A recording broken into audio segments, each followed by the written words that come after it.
Не знам дали ви се има случајно некој пат, кога го читате Светото Писмо, да наидете на некој стих и на прв поглед да си речеш нешто има овдека. Од перспектива на ова што тука е кажано, ова што тука се ветува, мене ми е тешко да го видам во мојот живот. И има некои такви стихови кои што на прв поглед не викаме дека се невистинити, ама ајде со поблаг речење ќе кажеме нереални се некако. Во смисол, тоа што го пишува овдека ми е малце тешко да го видам како се одвива, како се применува во, или да го видам вака во пракса, во реалноста. И тоа е така затоа што кога ќе наидеме на такви стихови, не дека самите тие стихови не се вистинити или не се реални, туку затоа што ни треба малце подлабоко да нурнеме во нив, за да ги разбереме и да видиме што всушност е пораката на ова што го кажува авторот. И овој стих, последниот стих, од Псалм 23, за мене е еден од тие стихови. Или бил можеби еден од тие стихови, пак ќе земеш да го прочиташ малце повеќе, сваќаш што сакал да каже авторот. Ама авторот Давид во Псалм 23 во стих 6 вели: само добрина и милост ќе ме придружуваат преку сите денови на мојот живот. И јас ќе престојувам во домот Господов многу дни. Кој од вас денеска може да каже, денеска онака искрено да каже, дека знаеш што во мојот живот само добрини сум видел јас? Не само тоа, туку овој стих не вика само добрини до сега ми се случувале, иако и тоа малце, керчеш, нема шанси, особено ако видиме каков живот имал Давид, ама вика, ќе ме придружуваат.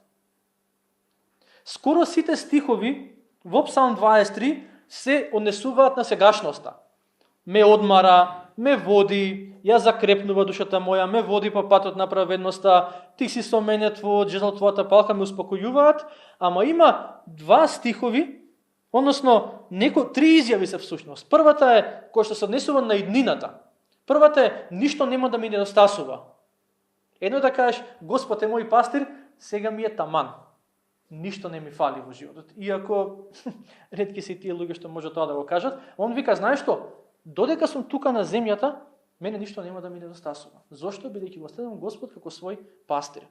Тоа е првата изјава што се однесува на еднината, и стих 6, овој што го читавме сега, има две изјави што се однесуваат на еднината. Само добрина и милост ќе ме следат, ќе ме придружуваат во сите денови на мојот живот, и јас ќе престојувам во домот Господов за секогаш. Ја не познавам човек кој што може да рече само добрини ми се случиле, ниту пак познавам човек кој што има толку добра вера, да рече само добро и милост и така натаму. Ама тоа ако првично го гледаме стихот површно, ќе речеме нема шанси ова да е, или не ми е реален. Давид има некоја бујна фантазија. Само убаво ќе ми се случи. Знаеш, оптимист да видиш. Убаво ќе ти само мисли си убаво, како викаат некои религии. Ти само тука нацртај си дека убаво ќе се случува, замисли си универзумот ќе направи се што може за да се случува убаво. Што е поентата на Давид? Само добрина и милост ќе ме следат ни сите денови на мојот живот.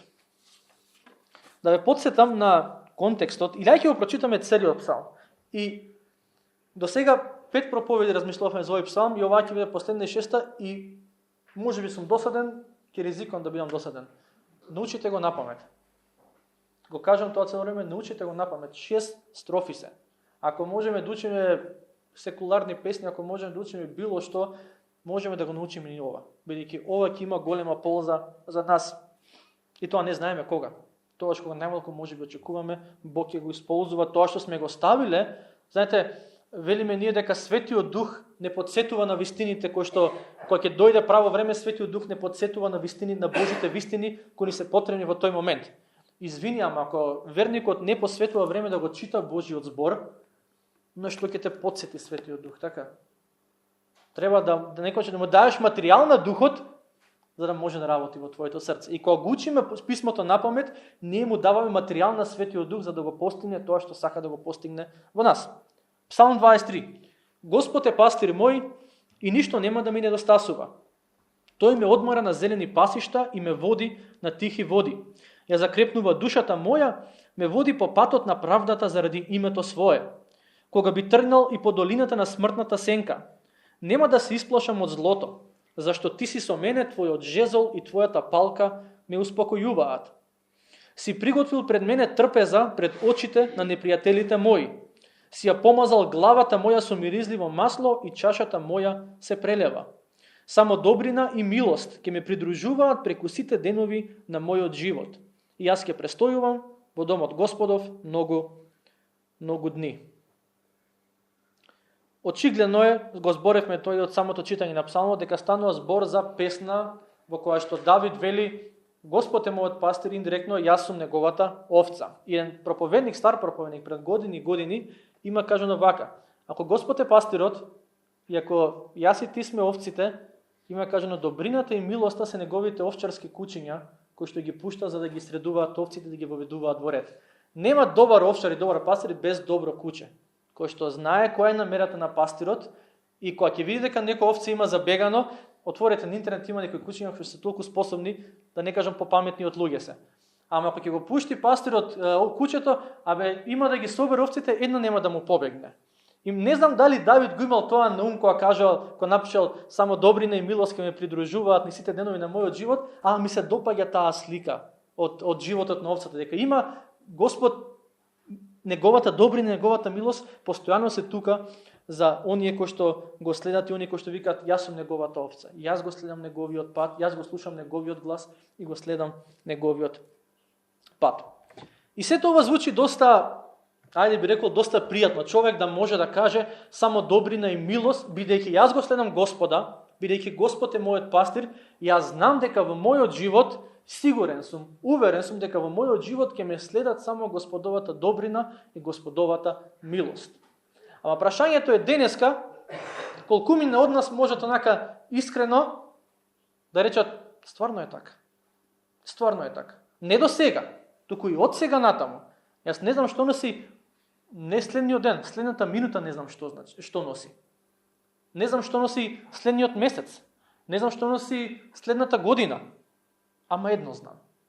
Господовата добрина и Господовата милост нема да ме напуштат. И лесно е да размислуваме и да зборуваме за Господовата добрина и милост, кога релативно добро ни оди во животот. Кога немаме некои посериозни отворени прашања и така натаму, си кажеш: знаете како што нам ни е лесно да го гледаме сонцето кога има ведро небо и да му се радуваме на сонцето, така и на срцето му е лесно да гледа Господовата добрина и да слави и да пее за неа, кога нема облаци, кога нема сиви облаци кои што се нависнале врз него и му попречуваат видот. Тогаш е лесно кога е ведро небото, кога е ведар животот, ако може да кажам, кога нема некои сиви облаци, лесно е и да пееме за Господовата добрина, лесно и во црква да доаѓаме, лесно и на другите им сведочиме. Арно, ама Давид не сака со ова да каже дека само човечки гледана само добро ќе ми се случува во животот. Туку без разлика што ќе ми се случува во животот, јас знам дека Господовата добрина и Господовата милост нема да ме напуштат. Се разбира, се додека го следам Господа.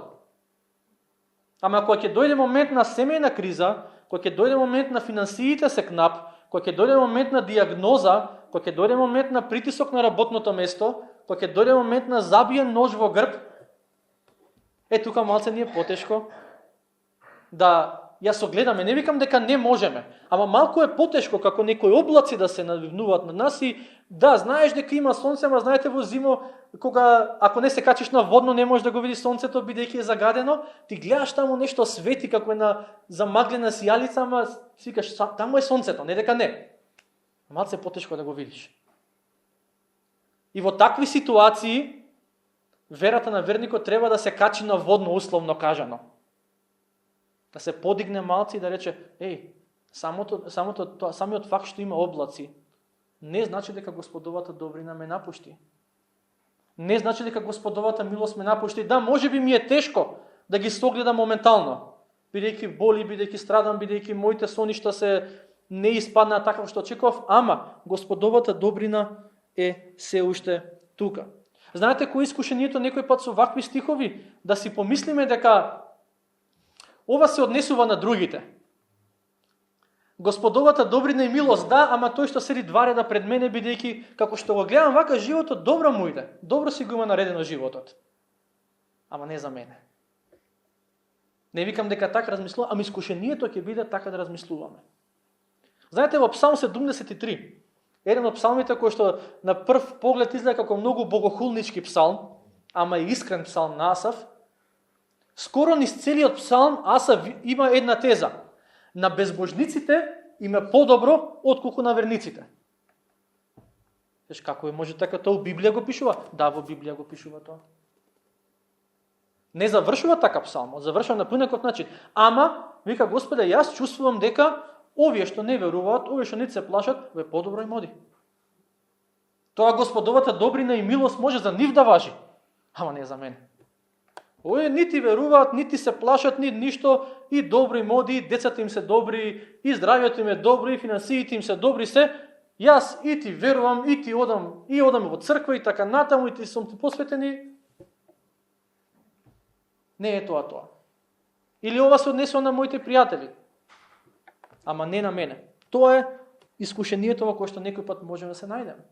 Ама човекот кој што напиша само добрина и милост ќе ме придружуваат во сите денови на мојот живот. Ние не знаеме во која фаза од животот Давид го има напишано овој псалм. Многумина аргументираат дека некаде е при крајот на животот, ама не можеме да знаеме. Кога и да го напишал? Давид немаше мирен период во неговиот живот. Немаше. Кога ќе видите? Од неговото детство го пуштија кој беше? Ај малиот, таму најмалиот, пушти го тој овчар нека биде, така. Најпрезрен беше кога дојде пророкот Самуил да го помазува следниот цар на Израел. Татко му Јесеј ги викна сите негови браќа, него не го викна. Зошто? Он цар ќе биде. Не он материјал за цар. После тоа стана цар, направи беља, бебе му почина, само што се роди бебето почина. Ке речеш да, заради негова вина, да, ама не можеш да кажеш, ова е супер, ова е само добрина и милост. После некое време, неговиот друг, негов син, се дигна против него, сакаше да го убие. Кога го носеа ковчегот, кога го враќа од филистејците, го враќа назад во Израел, вика Давид почна да игра пред Господа и жена му го презира. Жена му го презира. Мислам, таков живот, што да кажам. Не беше човек кој што, ке речеш, овој со златна лажиче е растен. Овој златна лажичка, овој се таману било. Не, човек кој што виде страдање, човек кој што виде болка, некој пат наметната од надвор, некој пат сам си ја предизвика, ама сепак покрај се вели, знаеш што, да добрина, ама па и некој пат кога грешев, па и Божјата милост беше тука за да ме заштити. За да не ми го даде тоа што реално гледано го заслужував со моите гревови. И поентата мислам дека на Давид е следнава. Не дека човечки гледано само добри работи ќе ми се случуваат, туку се што и да ми се случи во животот, Божјата добрина нема да ме напушти. Божјата милост нема да ме напушти. Таа милост некој пат можеби ќе се пројави на начин кој што јас не го очекувам, не ни го барам, ама сепак се тука. И знаете, во нашиот превод пишува ќе ме придружуваат, ама еврејскиот глагол кој што се користи зборот радав, значи буквално ќе ми бидат зад петици и нема да ме остават. Буквално што се случува, тука ми се цело време зад петици. И тоа е оно што Бог го прави за оние кои што се надеваат на Него. Повторно ќе кажам, таа добрина и таа милост нема секој пат да дојдат во амбалажа која што ние очекуваме. Тука е малце, ако може да кажам, непријатното. Некој пат ти се случува нешто во животот и викаш, нема шанси, што добро може да излезе од Назарет, и после некој време нешто добро можело да излезе од Назарет. Имаше пред некое време, не знам дали ја видовте таа вест, имаше една пејачка што се прослави преку X Factor платформата и тука го има запишано незиното име и презиме, презимето е малце по-тешко, ама се викаше Джейн Марцевски. И се појави на X Factor на платформата, нели, за да се надпреварува со пеење и испеа тоа што го испеа, ја пуштија во финале така натаму, ама од кој дадоа сето тоа што и дадоа, нели, кога ја пуштија понатаму, она доаѓа пред луѓето, мислам и кажува дека има рак и дека шансите за преживување се многу ниски. И девојката е почината веќе, почина поради ракот, ама имаше напишано неколку блогови. Еден од тие блогови кои што ги имаше напишано Ако знаете англиски јазик, проверете го, ако не знаете имате Google Translate. Повторно проверете го. Ама се вика Бог е на подот од купатилото. И незината идеја е следнава. Имаше моменти, ја парафразирам, кога толку ми беше тешко што се борев со симптомите од ракот, што буквално ќе легнев на купатилото, ќе легнев и ќе гушнев шолјата и тоа е тоа. Имаше вика ноќи кога спиев на купатилото. И низената идеја е дека таму го најдов Бог. И таму има во незиниот повторно блок е неверојатен. Прочитајте го. Во незиниот блок цитирам сега што пишува еден друг дел. Кога зборуваме за Божјата добрина и Божјата милост дури и во време на страдање. Вика вака: ја гледам милоста во сончевите зраци кои ги оцртуваат дрвјата, во старите раце на мајка ми, во кебето кој ми го остави пријателката. Тоа не е милоста која ја побарав, но сепак е милост. И научив да изговорам нова молитва. Ти благодарам. Се уште не сум благодарна, но ќе продолжам да изговарам се додека не станам благодарна. Ова може би било едно од последните работи кои што ги има напишано, може би не. Ама мислам дека ова е многу добар пример за тоа што значи да ја бараме Господовата милост и Господовата добрина. Пак ќе речам, кога е лесно, кога е таман, малте не мора некој да ми каже како да ги барам Господовата милост и добрина, ама кога е тешко. Вика, знаеш што? Јас ја најдов Божјата милост во кебето кое што ми го остави пријателката. Ја најдов Божјата милост во рацете, во старите раце на мајка ми кои што ми помагаат можеби да се подигнам од креветот.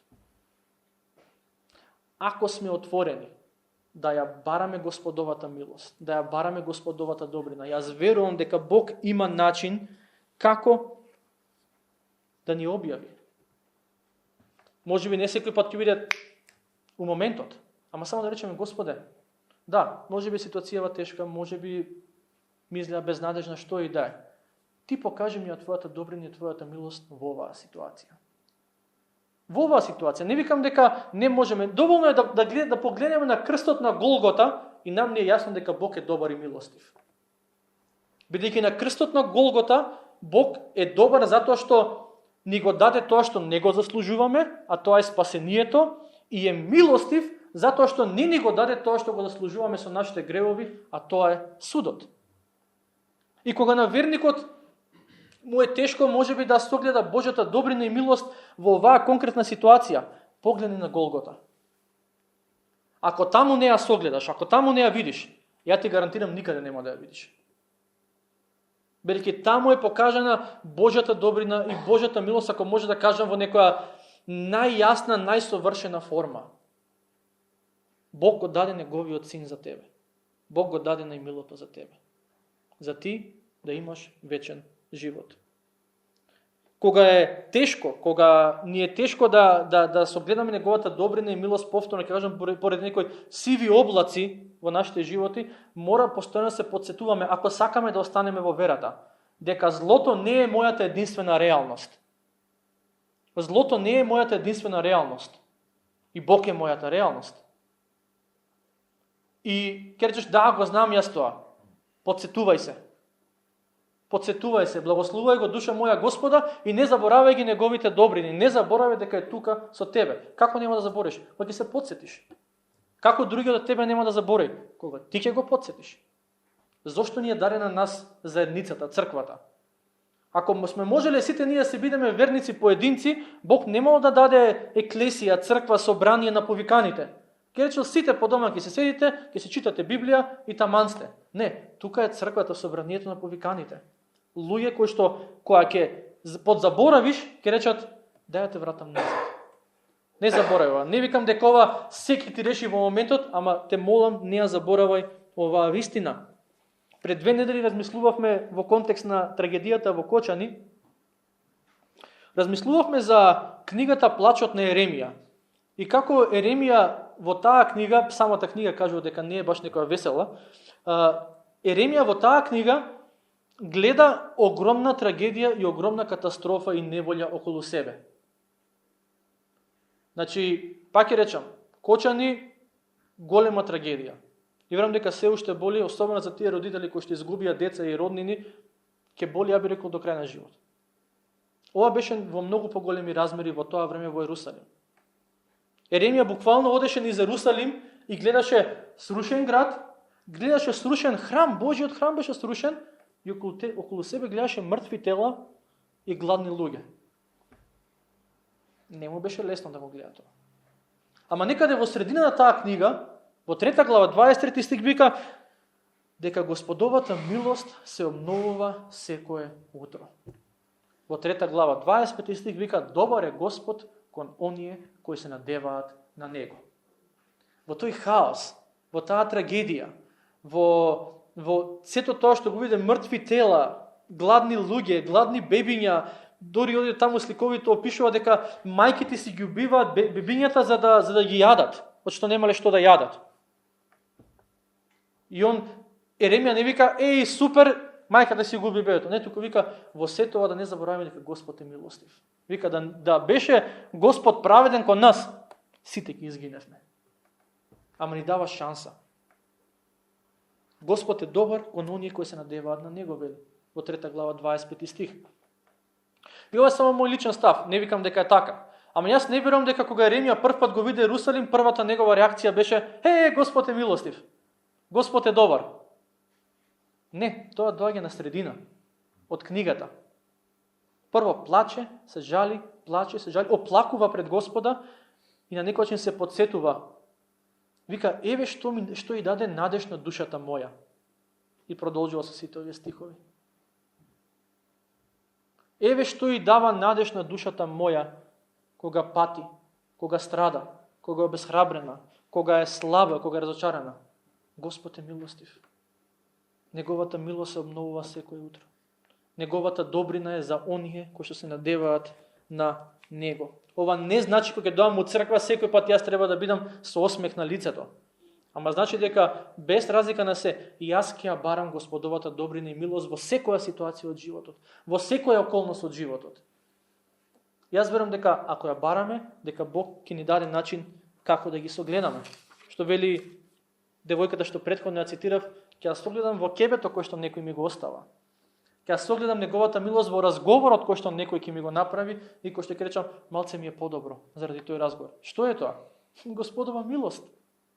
Божја милост. Бог ти го пратил човекот, ти каже добар збор, како што вели во изреки вика добриот збор е како сребрено јаболко во златна кошница или обратно, така нешто беше, ама таман погоден на време. Тоа е Божја милост. Тоа е Божја добрина. И вика, јас ќе престојувам во Господовиот дом многу дни. Еврејскиот збор преведен како многу дни, уствари всушност е само еден збор, и е зборот јом, кој што или се користи за 24 часовен ден, или се користи за неодреден период. И за тоа го преведуваат како многу дни, бидејќи не стана збор само за еден ден, некои преводи велат, јас ќе престојувам во домот Господов за секогаш. И сега прашањето е, што е ова Господовиот дом? Некои луѓе велат дека станува збор за храмот. Моje лично мислење е дека ова нема врска со храмот. И ќе ви кажам една многу едноставна хронолошки логична причина. Во тоа време немаше храм. Кај ќе престојува Давид? Така?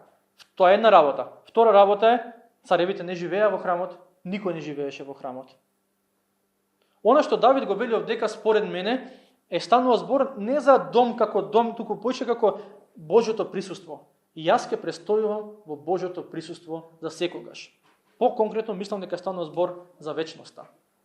На некој начин во Псалм 23 се до оваа последна изјава Давид вели еве што Бог прави за мене, еве Господ како се грижи додека сум тука на земјата. И како да сака да каже, знаете, порано имаше на овие топ-шоп рекламите викаше, но тоа не е се. Имаш нека таква изјава и како да каже, но тоа не е се, не само тука. Туку Господ ќе се грижи, јас ќе бидам во неговото присуство и кога ќе го напуштам овој свет. Тоа ќе трае низ целата вечност.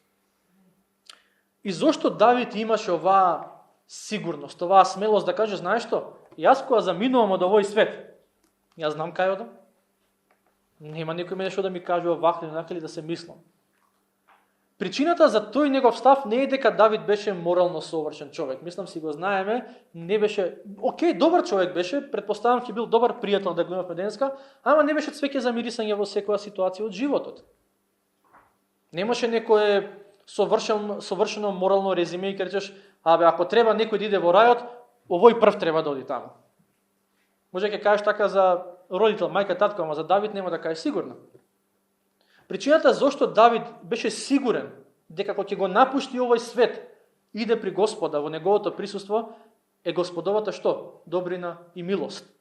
Бидејќи Давид знаеше дека Бог е милостив, дека не зависи од неговите достигнувања и постигнувања, туку зависи од Господовата милост и простување. И знаете, Давид кога ќе направеше белја, не секој пат одеднаш, ама знаеше да се покае. Тоа беше главната разлика помеѓу Давид, како втор цар на Израел, и помеѓу Саул, како прв цар на Израел. Саул направи белја и се правеше на тошо, како ништо да не било.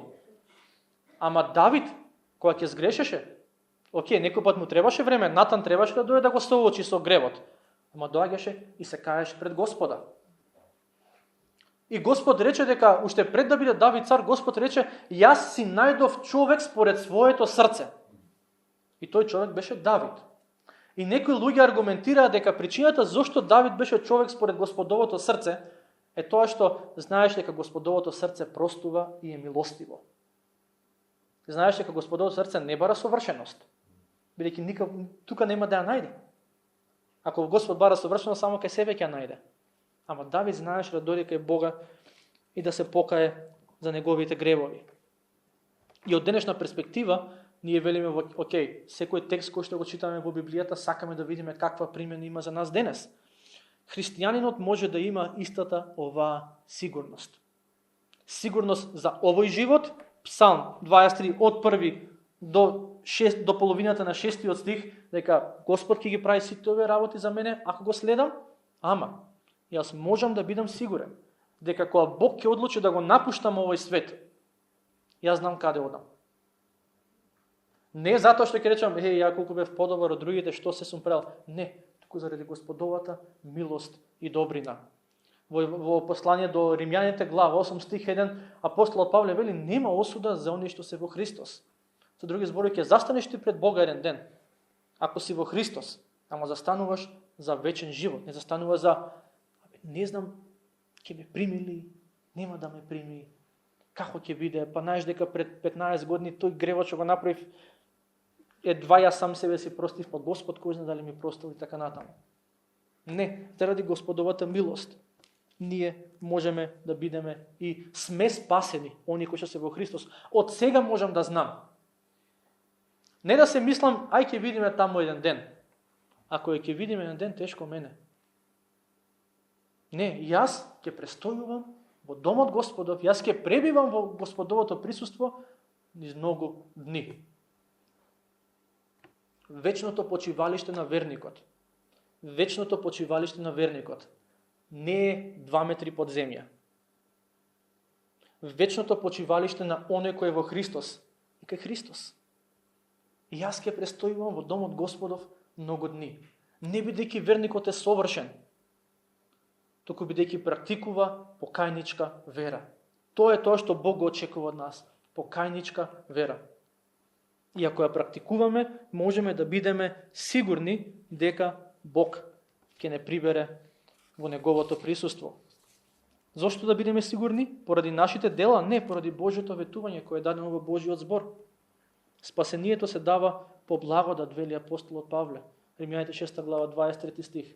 Зашто платата за гревот е смрт, а безплатниот дар кој што го добиваме во Господ Исус Христос е вечен живот. Дар.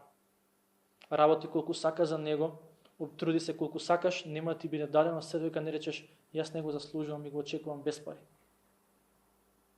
Го очекувам независно од моите дела. Не дека тој дар кој ќе го добијам, пак моите дела нема да важат. Важат од перспектива на тоа што тој дар ти го менува животот и веќе твоите дела ќе бидат други. Ама не го добиваш заради делата. И тоа е оно во кое што самиот Давид е сигурен и верувам дека тоа е во кое што ние можеме да бидеме сигурни. Преку неговиот збор Бог ни дава ветување И ако речеме Бог ја зборува вистината, па ја зборува вистината. Ако не ја зборува, што ќе ми е? Така.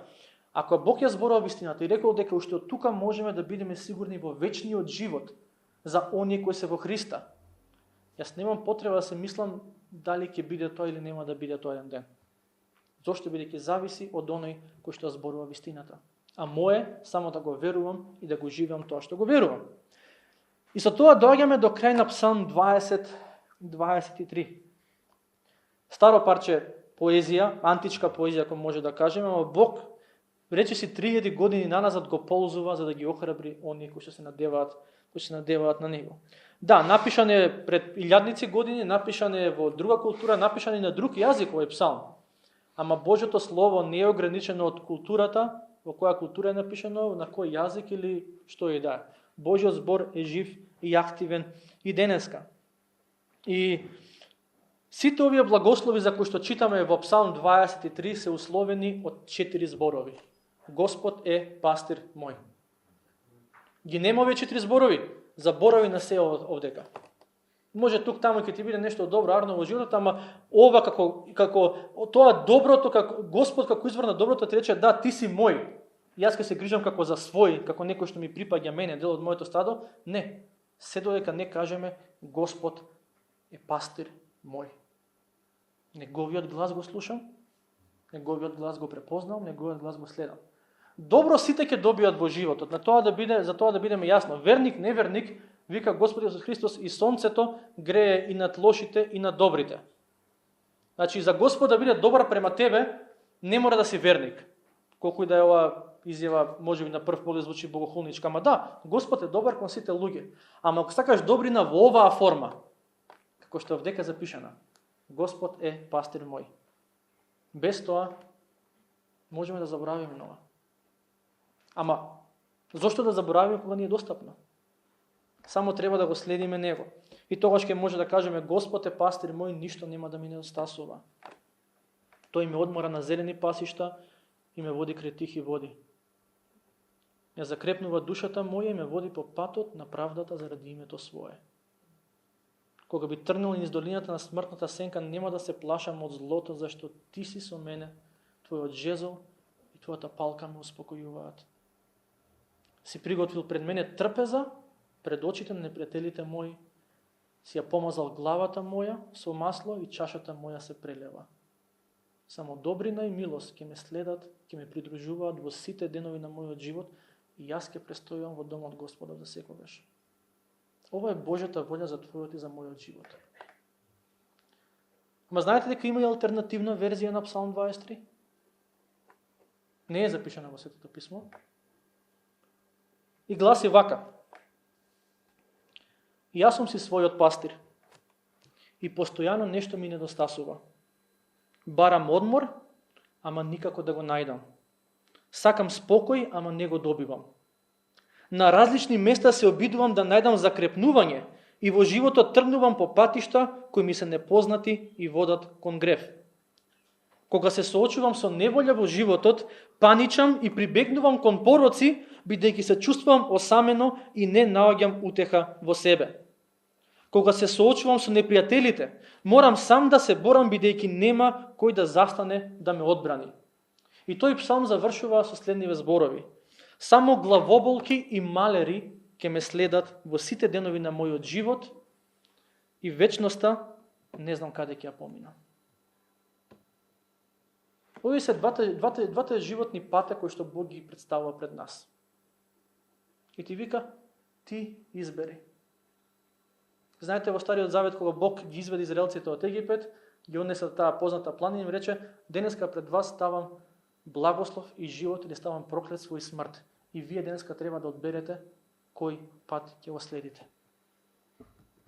Бог вика, денеска пред вас, ајде ако може да кажем, го ставам Псалм 23, оригиналната верзија, и Псалм 23, алтернативната верзија.